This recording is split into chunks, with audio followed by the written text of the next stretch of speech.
Assalaamu calaykum waraxmatullaahi wabarakaatu. Waxaan halkan idinku soo gudbinayaa warbiximo ku saabsan arrimaha Soomaaliya.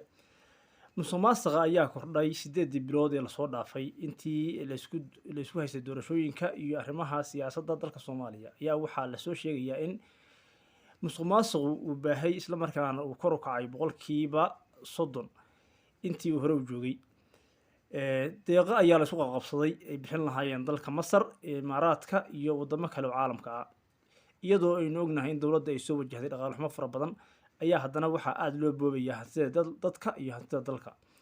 Musuqmaasuqa ayaa wuxuu noqday mid ay isku qabsadaan golaha wasiirada, wasiirka koowaad ee ra'iisul wasaaraha iyo madaxweynaha. Bangiga ayaa la soo sheegay in wax lacag ku jirin kadib markii nin walba gacan tugaaleeyay iyo dhibaatooyin kale oo waaweyn ayaa laga soo sheegaya dalka. Wadamada Soomaaliya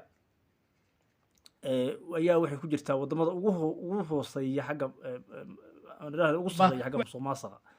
Musuqmaasuqa ayaa baahay oo aad iyo aad u baahay iyadoo waxa weeye dalka Masar iyo dalka Imaaraadkuba ay dhaqaalahooda dib loo laabteen kadib markii ay waayeen cid ay ku aaminaan. Ra'iisul wasaaraha ayaa la soo sheegaya inuu number 1 ka yahay iyo wasiirka hore ee amniga